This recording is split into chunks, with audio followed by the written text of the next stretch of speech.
Hey, what is up, everyone? It is Rich. All right, welcome to a video. This is very unexpected. I'll tell you how this happened. We're going to look at Batman Danger Girl by Leinil Yu, the man, and ink by Jerry Alaguelin. Rest in peace, Jerry.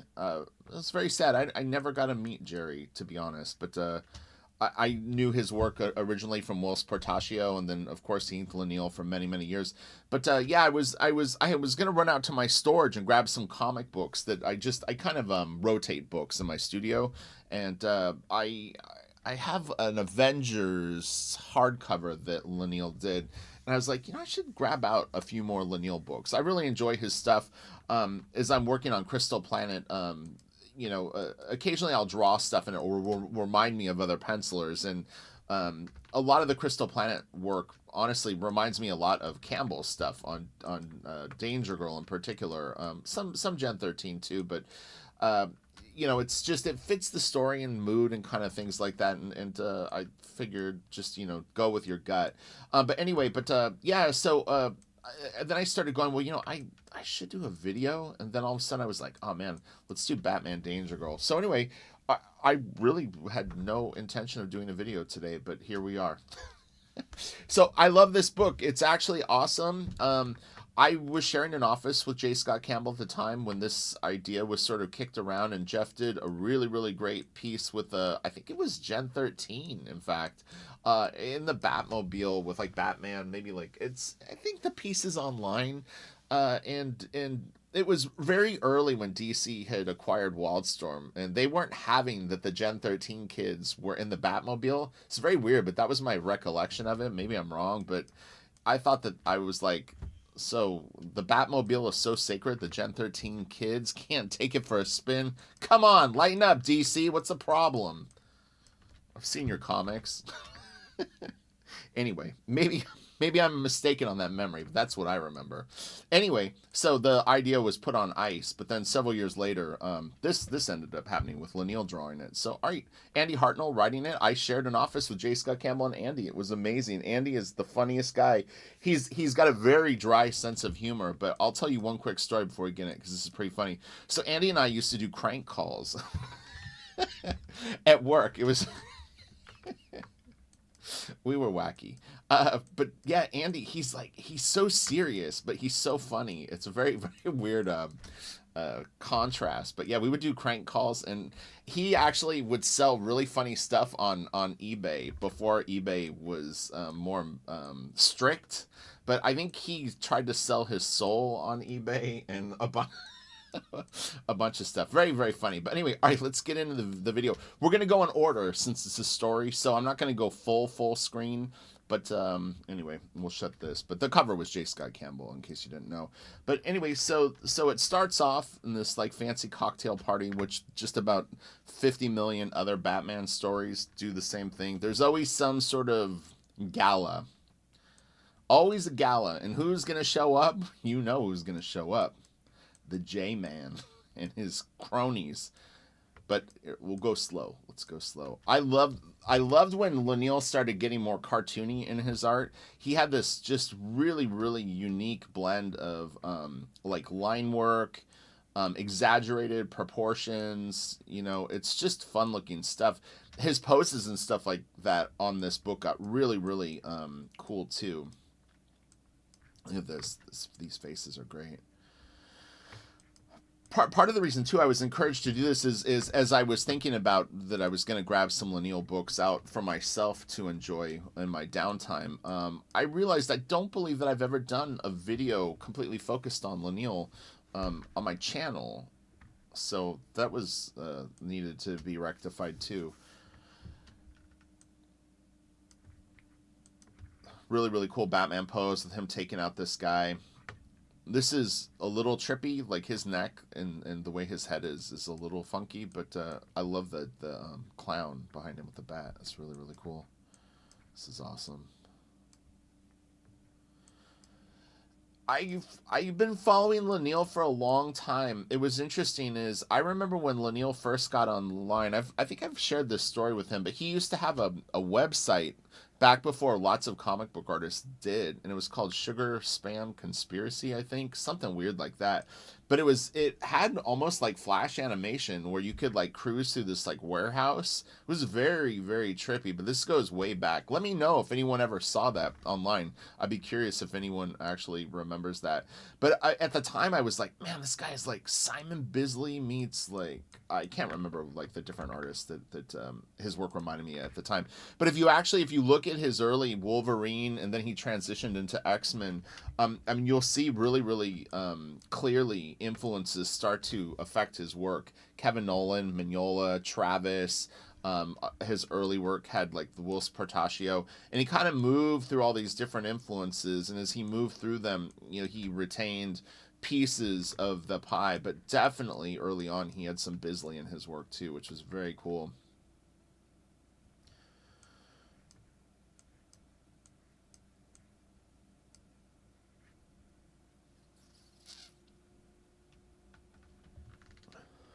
What I like about Leinil's storytelling is that it's very direct and sometimes like you might call understated, which is kind of the Mignola thing. Kevin Nolan does that a bit too, where they're very thoughtful with their layouts and they rely on that as opposed to like a page filler style artist where they have more of a propensity to really fill up the pages with lots and lots of detail and things like backgrounds get very elaborate and things like that. He's done it for sure. I mean, he's done a little bit of everything. I inked Leinil one time and it was a perfect storm for me, in fact, because it's I hate doing fill-in work, to be honest. I've talked about in the past. The call that I never want to get is, hey, this book is late and the inker couldn't do it and there's like 5 pages and can you take a couple? I can't stand that. It's like, if you do a book, do it. I don't I hate to use the word that I lack sympathy on that, but it's like, if you're a professional and you take a job, I understand circumstances can sometimes get out of control. But anyway, the way that I like to do fill-ins is give me a full book, and that ended up happening on Silent Dragon. So I was able to ink all of Silent Dragon, issue number 5. But to me, it's just more of like me being able to express myself on a particular artist, as opposed to being thrown into like the deep end of a pool where it's like, well, do you want now I have to learn to ink like this other person in like 30 minutes. It's like, we'll FedEx the pages. They'll be there tomorrow morning. It's like, I don't even know like what is the title, but yeah. So it's very cool. I call it a Kevin Nolan moment because Kevin Nolan is kind of famous for doing. Oh shit. Kevin Nolan is famous for doing. What did I fucking do? That's fine. I guess I can do this. Kevin will do fill-ins where he does full books, and so I like that idea of, let me just shut these so that they're not hanging out here. If we're gonna do it like this, to me it seemed to work well, so it was very very fun. All these names: Alex Sinclair is awesome, Christy Quinn, super nice person, Scott Doombier, the mastermind behind the artist editions at IDW that everyone loves. This is a great, great spread.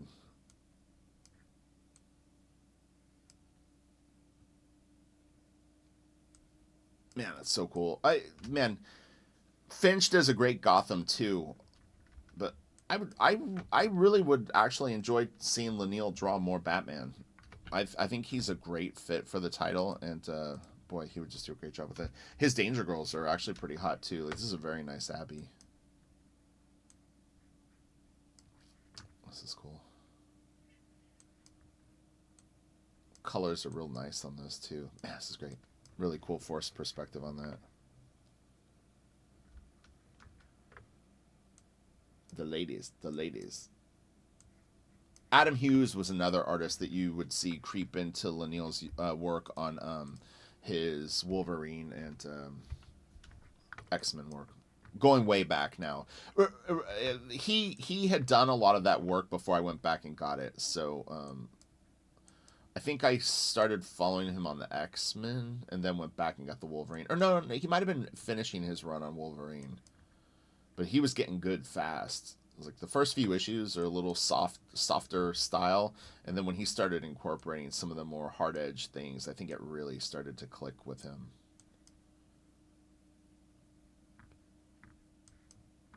But yeah, if you don't have this one, this is a great. It's a comic book. It's not like a hardcover or anything like that. So it's just a single one shot issue. This is awesome too. Her body is great. This whole panel is awesome. In fact, he's got a really interesting X-Men issue that they did widescreen. It's so cool. You look at it sideways, and it actually even opens that way. If you don't have that, that's another one to look out for. I think it has Bishop on the cover. It's really cool. Man, I'm definitely when I finish this video, I'm running out to my storage. I'm grabbing me a stack of Leinil. Doing it.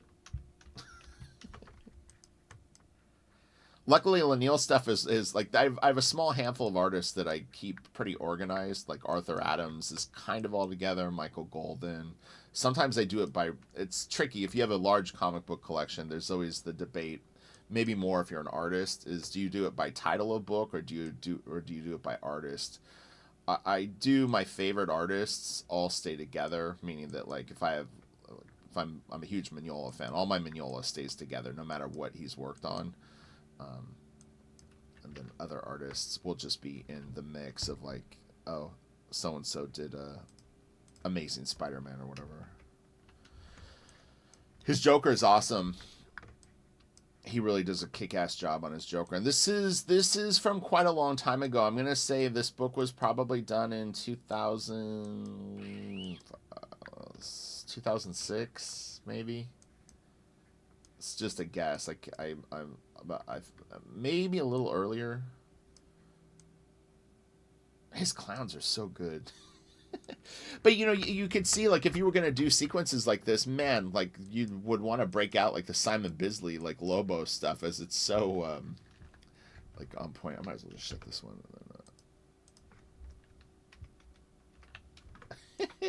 His clowns are awesome. But look, like there's no background on this page at all. It looks fine, this bottom panel is great. So cool. I love the gesture on this little guy, the devil clown with his gun. Man.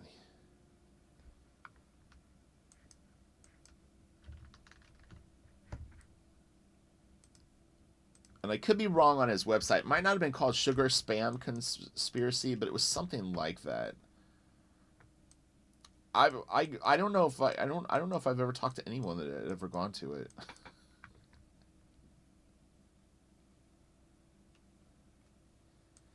I clearly remember, though, equating his work at that moment to Bisley. Like, I was like, oh my god, this guy's like a new Bisley. It's so fun when you discover artists, like you find like a new artist. I assume the experience is still the same now. The internet felt a little more random back then. It kind of felt a little like the Wild West is how I would describe it. You could wander into a town and meet some interesting strangers, be it a website or whatever, and it was kind of fun.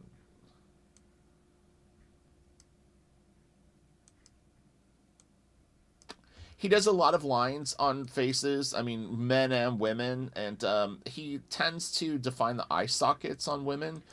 If you're an artist and you draw, I would definitely be careful of delineating the eye socket on women too much, because it can start to make them look a little like dehydrated, a little older, a little kind of more like they've had a harder life. So if you're going for someone that's more soft and feminine, be careful with that. There's a couple of artists that I know that will do that, where they draw the lower eye socket. Like he's not doing it here, but if you start popping lines under here, it can kind of make their faces look a little sunken. This is nice. Yeah, at this point, I don't actually see a lot of Kevin Nolan in his work anymore. Like it completely got assimilated, and this was reminding me a tiny bit of Kevin Nolan. That's why I'm saying this. But yeah, it was like Kevin Nolan kind of soaked into his stuff and actually blended in pretty seamlessly. Sometimes influences will do that. Other times, they're a little more noticeable, which is fun too.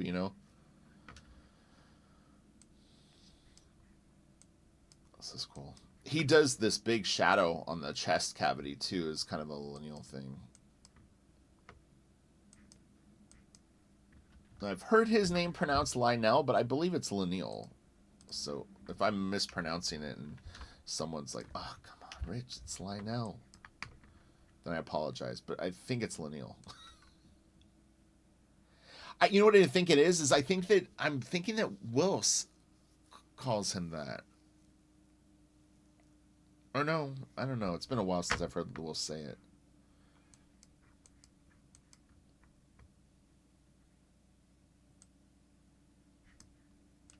I was thinking today, it's interesting because, I think professionally people go, oh, well, you worked at Wildstorm, you know all these comic book artists. To be 100% honest, and this is the honest to God truth, besides Kelsey, in terms of professionals, there's not a lot of professionals that I keep in close contact with on like a regular basis.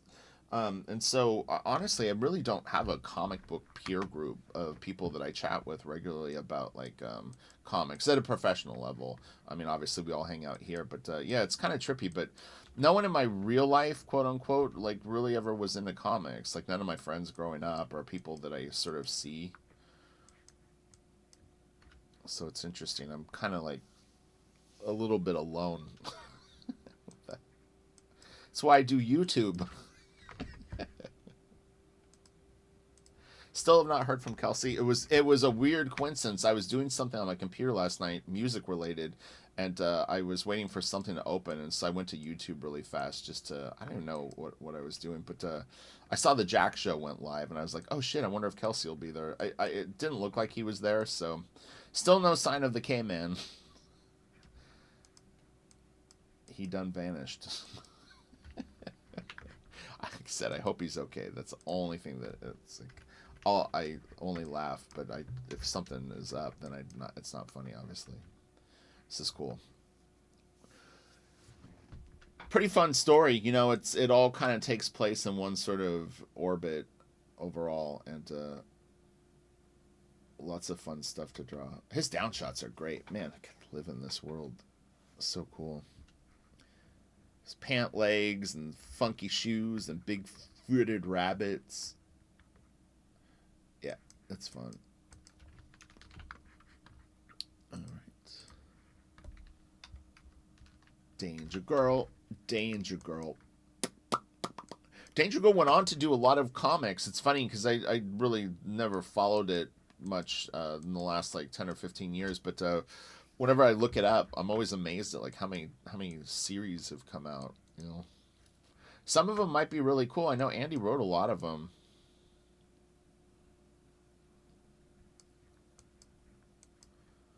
I know it would never happen, but it would be super crazy if J. Scott Campbell did like one more miniseries. Oh my god, it would be so kick ass. The first miniseries is really good. It's really cool.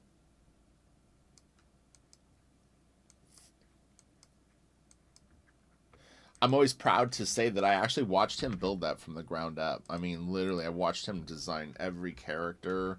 I saw him doing the logos for the bad guys and trying different stuff. I mean, it was really incredible to watch someone like J. Scott Campbell create a comic book from basically I need to do something besides Gen 13.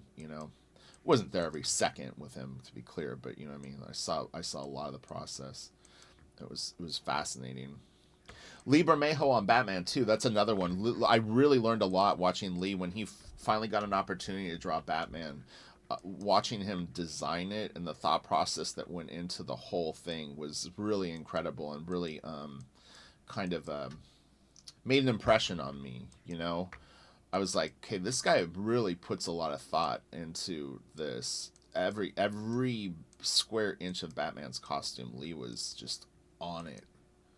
So I feel fortunate to have had those experiences, because it definitely helps you, I think, at least have an idea of an approach or how serious to take it, how in depth that you need to be. And some stuff, I mean, honestly, I've found it just even preparing for other things that I've done. Crystal Planet is a good example. Is a lot of the stuff that I did early on, I didn't necessarily need to do, or it didn't really become useful. Like I was really focused on the bad guys initially because they were kind of Mad Max ish sort of, was about the only description that I got.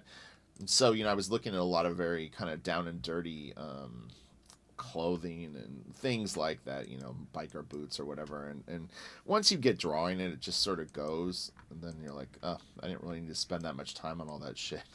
This is cool. Ah, really nice shot of Catwoman here. I don't know if I've ever done Hush. The costume made me think of that, but we should look at Hush sometime. That would be fun. It's funny because I know that there's an artist edition of Hush. I didn't get it because I have photocopies of almost the whole series.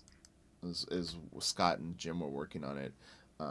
I wasn't making the copies myself, but an office mate was, I think, doing it, and I ended up with them all. So I've kind of had an artist edition for most of the time. So,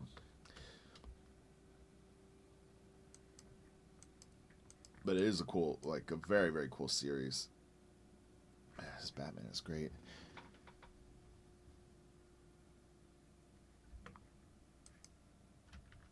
Well, this was really fun to look at. We got a few more pages. We're getting towards the end. Looks like there's only 5 or 6. Oh, my mouse is locking up. Come on, mouse. Don't be that way. If I have to grab my stylus, I'll do it.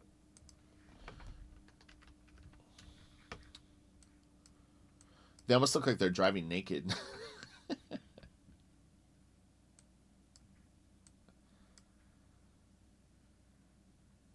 Oh, man. Dude, when you see a good artist like Leinil draw a comic book, it just gets me psyched. Pumped up. This is nice. Olivier Coipel will do that when I see like an Olivier Coipel comic. It gets me super hyped up to draw.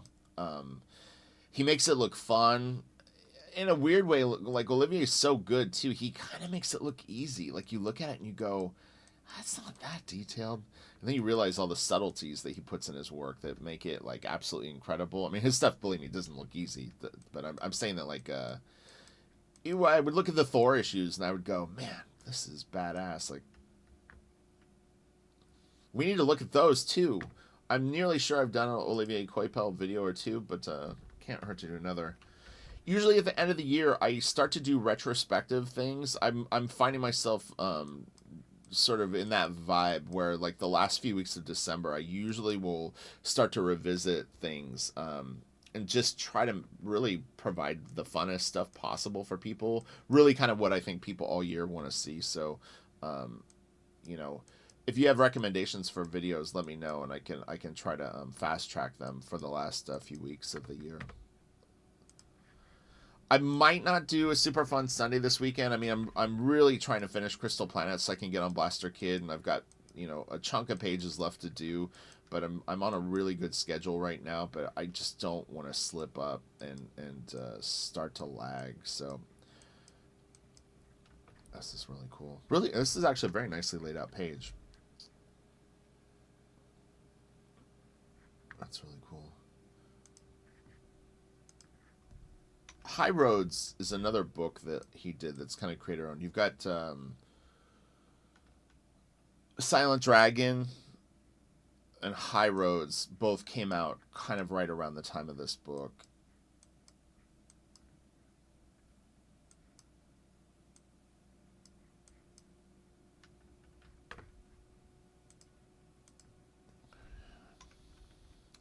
And again, tribute to Jerry Alaguelin. It's incredibly sad that we lost him a few years ago, and he did awesome work on Leinil. I mean, he was a great inker.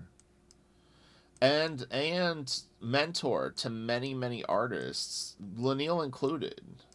Jerry wasn't just an inker; he was a mentor and a self-sufficient artist as well. So very, very important guy to a lot of artists.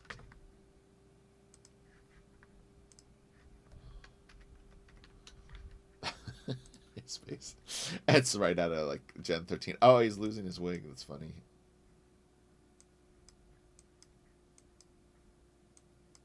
Your vanity will be your downfall.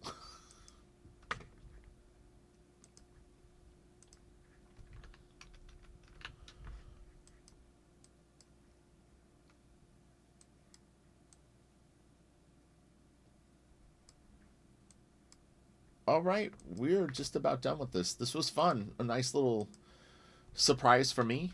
I was just gonna grab some comic books out of my storage and sort of throw them on a bookshelf and hope that I looked at them over the next few weeks or months. But this, I fast tracked it. I have no regrets. These are great shots, man. Yeah, really, really cool. My only complaint on this book is I actually do wish that there was a tiny bit more backgrounds on some of the pages. Past that, I think it's pretty awesome, but just even a suggestion of I think some backgrounds on some of the pages would have put it over the edge. But that's kind of Leinil's thing. If you follow a lot of his work, is that he definitely tends to he seems to have a little bit of a rule book on what he'll devote time to on a page, and then what he'll sort of leave open or to color and whatnot. So all right, you guys have a great day. Leinil, you the man, he's awesome, and yeah, I'll try to be back Monday with another video for you guys. And again, if you have recommendations, let me know. I'll check it out and see what we got going on. But I would really like to do an Olivier Coipel video. And who's the other artist I was talking about? I can't remember off the top of my head. All right, I'll talk to you guys later. Bye.